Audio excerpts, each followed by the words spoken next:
நடந்து முடிந்த நாடாளுமன்ற தேர்தலில் மயிலாடுதுறை நாடாளுமன்ற தொகுதிதான் தமிழ்நாட்டின் கவனம் ஈர்த்த தொகுதியாக இருந்தது. காரணம், மயிலாடுதுறை தொகுதி காங்கிரஸுக்கு தாமதமாக ஒதுக்கப்பட்டது. தொகுதிதான் தாமதம் என்றால் வேட்பாளர் அறிவிப்பும் தாமதமாகத்தான் நடந்தது. காரணம், வேட்பாளர் தேர்வில் கடும் போட்டி எழுந்து தேர்வு செய்ய முடியாத அளவுக்கு நெருக்கடி ஏற்பட்டது.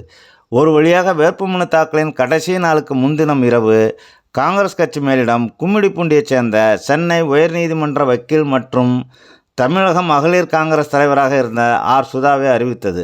மறுநாள் வேட்பாளர் மனு தாக்கல் செய்து எந்த சிக்கலும் இல்லாமல் வேட்பாளராக தேர்தல் ஆணையத்தால் ஏற்கப்பட்டு களம் இறங்கினார். தேர்தல் பிரச்சாரத்திற்கான அவகாசமின்மை, தேர்தல் செலவு நிதி பற்றாக்குறையால் கூட்டணி கட்சி தொண்டர்களின் செயல்பாடுகளின் இணக்கமின்மை போன்றவற்றை கடந்து அமைச்சர் மையநாதன் அவர்களின் ஒத்துழைப்பு, தேர்தல் பொறுப்பாளராக இருந்த MP ராமலிங்கம் அவர்களின் ஒருங்கிணைப்பு, திமுக மாவட்ட செயலாளர் தஞ்சை கல்யாணம் சுந்தரம் அவர்கள், மயிலாடுதுறை நிவேதா முருகன் அவர்கள் மற்றும் கூட்டணி கட்சி நிர்வாகிகளின் ஆர்வமான உழைப்புடன் இணைந்து பிரச்சாரத்தை முடித்தார் வேட்பாளர் ஆர். சுதா அவர்கள்.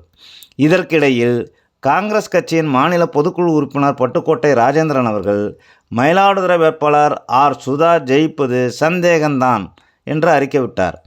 ஆர். சுதா தேர்தலில் ஜெயிப்பாரா மாட்டாரா என்று திக் மனநிலையில் தொண்டர்கள் பொதுமக்கள் இருந்தனர். தேர்தல் முடிவுகள் அறிவிக்கப்பட்டது. வெற்றி அறிவிப்புடன் அதிகபட்ச வாக்கு வித்தியாசம் கூட்டணி கட்சியினருக்கு இன்ப அதிர்ச்சி தந்தது. கடந்த முறை இந்த தொகுதியில் வெற்றி பெற்ற திருவிடைமருதூர் S. ராமலிங்கம் அவர்கள் 5,99,292 வாக்குகளை பெற்றார். இது மொத்த வாக்குகளில் 54.62% ஆகும். தனக்கு அடுத்து வந்த அதிமுக வேட்பாளரை விட 2,61,314 வாக்குகளை பெற்று வெற்றி பெற்றார். தற்போது வெற்றி பெற்றுள்ள காங்கிரஸ் வேட்பாளர் ஆர். சுதா அவர்கள் 5,18,459 வாக்குகளை பெற்றுள்ளார். இது மொத்த வாக்குகளில் 47.7% ஆகும். சுமார் 80,000 வாக்குகளை குறைவாக பெற்றுள்ளார். அதாவது சுமார் 7% வாக்குகள் குறைவாகும்.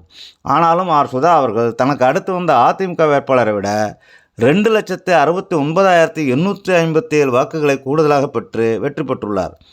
கடந்த முறை வெற்றி பெற்ற திமுக வேட்பாளர் S. ராமலிங்கம் அவர்களை விட தற்போதைய காங்கிரஸ் வேட்பாளர் ஆர். சுதா அவர்கள் 8,543 வாக்குகளை கூடுதலாக வித்தியாசம் காட்டி அதிமுக வேட்பாளரை பின்னுக்கு தள்ளியுள்ளார். பரவாயில்லப்பா, லேட்டாக வந்தாலும் லேட்டஸ்டாக வித்தியாசம் காட்டி வெற்றி பெற்றுள்ளார் என்று கூட்டணி கட்சியினரும் மக்களும் பாராட்டுகின்றனர்.